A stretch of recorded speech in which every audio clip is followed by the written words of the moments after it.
नमस्कार दोस्तों, the education power channel पर आप लोगों का एक बार फिर से स्वागत है। दोस्तों, जैसा कि आप सभी जानते हैं, बिहार के लाखों नियोजित शिक्षक सक्षमता परीक्षा पास करने के बाद विशिष्ट शिक्षक बने हैं, अपने ही विद्यालय में राजकर्मी बने हैं।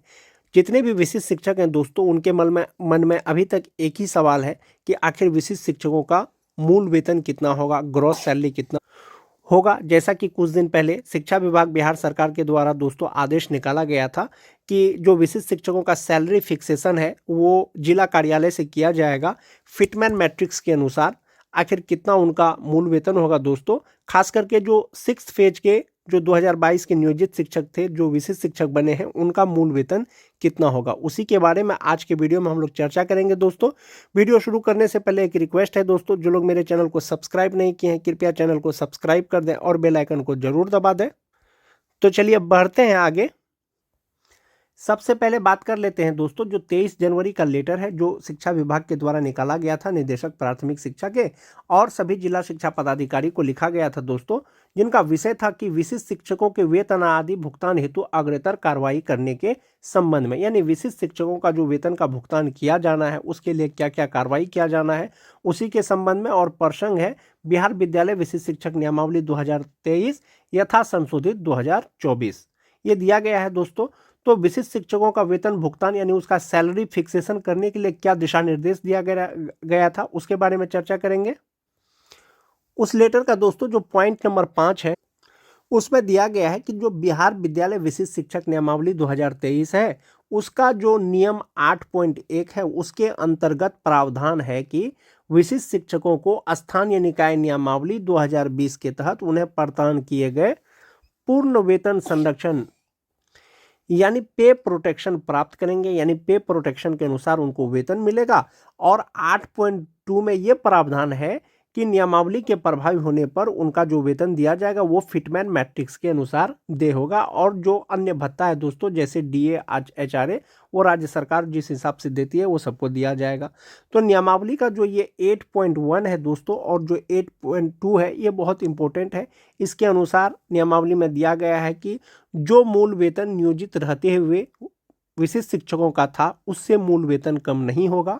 और जहां तक बात फिटमैन मैट्रिक्स का है दोस्तों, फिटमैन मैट्रिक्स का मतलब यह हुआ कि आपका जो मूल वेतन था नियोजित रहते हुए वो मूल वेतन जो इंडेक्स दिया गया है दोस्तों विशिष्ट शिक्षकों का उसके अनुसार कहां पर सेट होता है आपका मूल वेतन, उसके अनुसार आपको जो है वेतन मिलेगा। दूसरा चीज था दोस्तों कि यह इस क्रम में यह भी अंकित करना है कि समीचीन प्रतीत होता है कि स्थानीय निकाय के शिक्षकों के वेतन भुगतान की कार्रवाई जिला कार्यक्रम पदाधिकारी स्थापना के माध्यम से होता है। और जो शिक्षकों को वेतन का भुगतान किया जाता है दोस्तों वो जिला कार्यक्रम पदाधिकारी स्थापना के द्वारा होता है। और अतएव स्थानीय निकाय शिक्षक जो प्रासंगिक नियमावली के प्रावधान के अंतर्गत विशिष्ट शिक्षक के पद पर योगदान दिए हैं के वेतन संरक्षण हेतु वेतन निर्धारण की कार्रवाई भी इस अवधि में करना सुनिश्चित किया जाए। चूंकि शिक्षकों को वेतन का भुगतान जिला कार्यक्रम पदाधिकारी के द्वारा किया जाता है दोस्तों, इसलिए जो विशिष्ट शिक्षक बने हैं नियमावली के अनुसार उनका वेतन का निर्धारण भी जिला कार्यक्रम पदाधिकारी स्थापना के द्वारा किया जाएगा। ऐसा निर्देश शिक्षा विभाग के द्वारा दिया गया है दोस्तों। यानी कि जो सैलरी का फिक्सेशन होगा, विशिष्ट शिक्षकों का जो फिक्सेशन होगा दोस्तों वो जिला कार्यालय से होगा, यानी जिला कार्यक्रम पदाधिकारी स्थापना के द्वारा होगा। और फिटमैन मैट्रिक्स के अनुसार जो वेतन बनेगा, जिस फिटमैन मैट्रिक्स के अनुसार अनुलग्न में नियोजित शिक्षकों का वेतन फिट बैठेगा वही उनको वेतन दिया जाएगा। लेकिन फिर से वही सवाल कि विशिष्ट शिक्षकों का आखिर मूल वेतन कितना होगा। यदि विशिष्ट शिक्षकों का फिक्सेशन होता है, वेतन का यदि निर्धारण होता है तो कितना उनका मूल वेतन होगा उसके बारे में जानेंगे दोस्तों। तो चलिए आगे बढ़ते हैं। यही वो फिटमैन मैट्रिक्स है दोस्तों जो विशिष्ट शिक्षकों के लिए जारी किया गया था नियमावली के अनुसार। इसी के अनुसार जो है वेतन का भुगतान किया जाएगा, इसी फिटमैन मैट्रिक्स टेबल के अनुसार वेतन का भुगतान किया जाएगा। लेकिन विशिष्ट शिक्षकों का मूल वेतन कितना होगा फिटमैन मैट्रिक्स के अनुसार, जनवरी 2025 से विशिष्ट शिक्षक नियोजित शिक्षकों का मूल वेतन कितना होगा जैसा कि दिया गया है दोस्तों। नियुक्ति का प्रकार और नियुक्ति वर्ष, नियोजित शिक्षक का मूल वेतन दिसंबर 2024 नियोजित शिक्षक का मूल वेतन जनवरी 2025, विशिष्ट शिक्षक का मूल वेतन एक इंक्रीमेंट के बिना और विशिष्ट शिक्षकों का मूल वेतन एक इंक्रीमेंट के साथ में कितना होगा। तो चलिए देखते हैं दोस्तों, जो 2003 से लेकर के 2005 तक के जो नियोजित शिक्षक हैं दोस्तों, दिसंबर 2024 में उनका मूल वेतन 30,420 रुपया था और जनवरी 2025 में वो मूल वेतन भर करके 31,340 रुपया हो गया।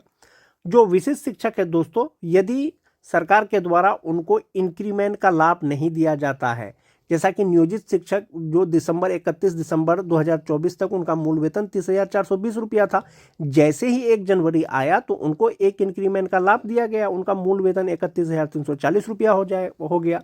उसी तरह से दोस्तों 30,420 रुपया जो विशिष्ट शिक्षक का मूल वेतन था और वे विशिष्ट शिक्षक बन गए, यदि इंक्रीमेंट का लाभ सरकार के द्वारा नहीं दिया जाता है तो उनका मूल वेतन 30,750 रुपया होगा। यदि नियोजित शिक्षक के भांति एक इंक्रीमेंट का लाभ दिया जाएगा तो जो 2003 से लेकर 2005 तक के जो नियोजित शिक्षक हैं उनका मूल वेतन 31,670 रुपया हो जाएगा और जो HRA और DA इसमें जोड़ेंगे तो ग्रॉस सैलरी निकल जाएगा। उसी तरह से दोस्तों जो 2006 के नियोजित शिक्षक हैं, दिसंबर 2024 तक मूल वेतन 29,530 रुपया था और जनवरी 2025 में 30,420 रुपया हो गया। यदि इंक्रीमेंट का लाभ दिया जाएगा दोस्तों तो उनका मूल वेतन 30,750 रुपया हो जाएगा। जिस तरह से नियोजित शिक्षकों को एक इंक्रीमेंट मिला है और वहीं पर अगर उनको इंक्रीमेंट नहीं दिया जाएगा तो 29,550 रुपया होगा। ये है दोस्तों पे प्रोटेक्शन के अनुसार, यानी मूल वेतन आपका कम नहीं होना चाहिए, उसके अनुसार है दोस्तों। उसी तरह से जो 2010 के नियोजित शिक्षक हैं, दिसंबर 2024 तक 28,660 रुपया उनका मूल वेतन था और जनवरी 2025 में वो 29,530 रुपया हो जाएगा। जिस तरह से नियोजित शिक्षकों को एक इंक्रीमेंट के साथ मिला है दोस्तों, वहीं पर अगर विशिष्ट शिक्षकों को भी एक इंक्रीमेंट मिलेगा तो उनका मूल वेतन 29,850 रुपया हो जाएगा। यदि इंक्रीमेंट नहीं मिलेगा तो 28,980 रुपया हो जाएगा। चूँकि शिक्षा विभाग ने दोस्तों जिला को यह पावर दे दिया है कि आप जो है विशिष्ट शिक्षकों का फिक्सेशन आपके द्वारा किया जाना है, आपके स्तर से जो शिक्षकों को वेतन का भुगतान किया जाता है तो किस शिक्षक का वेतन कहां पर फिट बैठेगा, फिटमेंट मैट्रिक्स के अनुसार फिक्सेशन आपके द्वारा किया जाना है। इसीलिए दोस्तों फिक्सेशन जो है विशिष्ट शिक्षकों का सबसे पहले होगा और वो जिला कार्यक्रम पदाधिकारी स्थापना के द्वारा किया जाएगा। वहीं पर बात कर लेते हैं दोस्तों, जो टेट वाले शिक्षक हैं यानी TT पास हैं 2013 से लेकर 2015 तक, जो बेसिक ग्रेड के शिक्षक हैं दोस्तों, चाहे वो 2013 के हो, चाहे वो 2014 के हो, चाहे वो 2016 में उनकी बहाली हुई हो, उनका 2024 तक मूल वेतन 26,210 रुपया था और जो जनवरी 2025 में 27,010 रुपया हो जाएगा। ये वे विशिष्ट शिक्षक बन गए हैं दोस्तों। यदि इंक्रीमेंट नियोजित शिक्षक के भांति दिया जाएगा तो मूल वेतन 27,330 रुपया हो जाएगा। यदि इंक्रीमेंट नहीं दिया जाएगा तो उनको 26,520 रुपया हो जाएगा।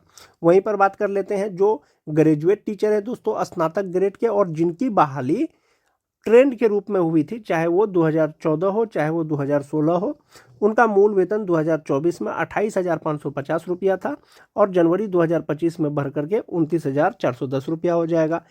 नियोजित शिक्षक के भांति अगर एक इंक्रीमेंट मिलेगा दोस्तों विशिष्ट बनने के बाद उनका मूल वेतन 29,700 रुपया हो जाएगा। यदि इंक्रीमेंट नहीं मिलेगा तो 28,840 रुपया हो जाएगा। और जो अनट्रेंड यानी वैसे ग्रेजुएट टीचर जिनकी बहाली उस समय अनट्रेंड के रूप में हुई थी, 2024 में उनका मूल वेतन 27,710 रुपया था, 2025 में 28,550 रुपया हो जाएगा। विशिष्ट बनने के बाद यदि एक इंक्रीमेंट मिलेगा तो 28,840 रुपया हो जाएगा। यदि इंक्रीमेंट नहीं मिलेगा तो स्नातक ग्रेड का जो स्टार्टिंग बेसिक पे है दोस्तों वो 28,000 रुपया हो जाएगा। जो स्पेशल उर्दू TT की बात करें दोस्तों, 2024 में मूल वेतन उनका 26,210 रुपया था और 2025 में उनका मूल वेतन 27,010 रुपया हो गया। यदि वे विशिष्ट बन गए हैं, यदि एक इंक्रीमेंट मिलेगा नियोजित शिक्षक के भांति तो उनका मूल वेतन 27,320 हो जाएगा। यदि इंक्रीमेंट नहीं मिलेगा तो 26,520 रुपया हो जाएगा। तो इस तरह से उनका बेसिक पे होगा दोस्तों। वहीं पर अगर बात करें जो बेसिक ग्रेड के छठा फेज के नियोजित शिक्षक हैं दोस्तों, 2024 में बेसिक ग्रेड का मूल वेतन 21,940 रुपया था, जो 2022 में बढ़ करके 22,600 रुपया हो जाएगा।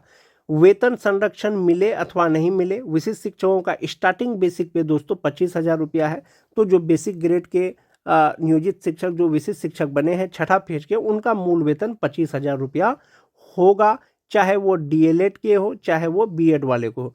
चूंकि जो नियमावली है उसमें डीएलएड और बीएड कह करके डिफ्रेंशिएट नहीं किया गया था दोस्तों, और खास करके जिस समय विज्ञापन आया था उस समय भी इस चीज़ का डिफ्रेंशिएशन नहीं किया गया था। इसलिए आप ये मान के चलें कि आप डीएलएड किए हुए हैं या बीएड किए हुए हैं, छठा फेज के आप नियोजित शिक्षक हैं, और आप यदि विशिष्ट शिक्षक बन गए हैं 1 to 5 में, तो आपका बेसिक पे योगदान की तिथि से 25,000 रुपया हो जाएगा। वहीं पर अगर स्नातक ग्रेड की बात करें दोस्तों, सिक्स फेज का 2024 में मूल वेतन 23,150 रुपया था, और जनवरी 2025 से 23,860 रुपया हो जाएगा। यदि इनको इंक्रीमेंट दिया जाएगा दोस्तों, जिस तरह से नियोजित शिक्षकों को, अन्य नियोजित शिक्षकों को एक इंक्रीमेंट मिला है, उसी तरह से यदि इंक्रीमेंट मिलेगा तो स्नातक ग्रेड के जो शिक्षक होंगे दोस्तों, उनका जो है एक इंक्रीमेंट के साथ में 28,840 रुपया हो जाएगा। वहीं पर बेसिक ग्रेड का जो है 25,750 रुपया हो जाएगा। तो इस तरह से दोस्तों मूल वेतन रहने वाला है सभी विशिष्ट शिक्षकों का। जो नियोजित शिक्षक विशिष्ट शिक्षक बने हैं, जो 2003 के नियोजित शिक्षक हैं, उनका विशिष्ट के तौर पर उनका मूल वेतन 31,670 रुपया, और जो 2006 के हैं 30,750, जो 2010 के हैं 29,850, जो बेसिक ग्रेड के हैं टीटी पास हैं दोस्तों, उनका 27,330 रुपया। वहीं पर दोस्तों अगर बेसिक ग्रेड की बात करें या स्नातक ग्रेड का जो सिक्स फेज 2022 के टीचर हैं दोस्तों, यदि उनका मूल वेतन 25,000 रुपया होता है, तो वो कहीं ना कहीं मूल वेतन के एतबार से जो विद्यालय अध्यापक हैं, बीपीएससी शिक्षक हैं, चाहे वो टीआरई 1 हो चाहे वो टीआरई 2 हो, उससे कनीय हो जाएंगे।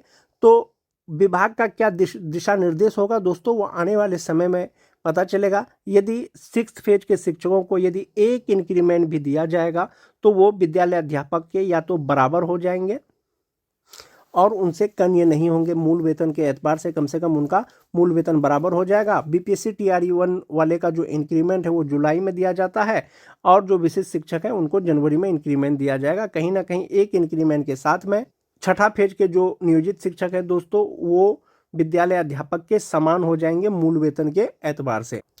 तो विशिष्ट शिक्षकों का मूल वेतन यही रहने वाला है दोस्तों, और इसी के अनुरूप जो है, जो डीए एचआरए मेडिकल जोड़ करके जो टोटल सैलरी बनेगा दोस्तों, वो इसी पर बनेगा।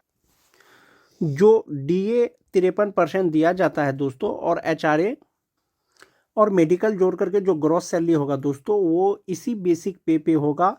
ये 2003 से लेकर 2005 तक का है दोस्तों, और इसी प्रकार से जो है मूल वेतन रहने वाला है सभी विशिष्ट शिक्षकों का। आने वाले समय में जब आपका फिक्सेशन किया जाएगा दोस्तों, आपको पता चल जाएगा कि आपका बेसिक पे कितना होगा, और इसी प्रकार से होगा दोस्तों। इसी में से आपका बेसिक पे कहीं पर रहने वाला है यदि इंक्रीमेंट दिया जाता है। यदि इंक्रीमेंट नहीं दिया जाएगा तो आपका बेसिक पे इसमें रहने वाला है। चूंकि नियोजित शिक्षकों को एक इंक्रीमेंट दिया गया है दोस्तों 1 जनवरी से, तो संभवतः विशिष्ट शिक्षकों को भी एक इंक्रीमेंट मिलना चाहिए। उसी के अनुसार जो है आपका बेसिक पे होगा। आज के वीडियो में दोस्तों बस इतना ही। वीडियो अगर अच्छी लगे तो अपने दोस्तों में लाइक और शेयर जरूर कर दें। मिलते हैं एक नए वीडियो के साथ, तब तक के लिए धन्यवाद।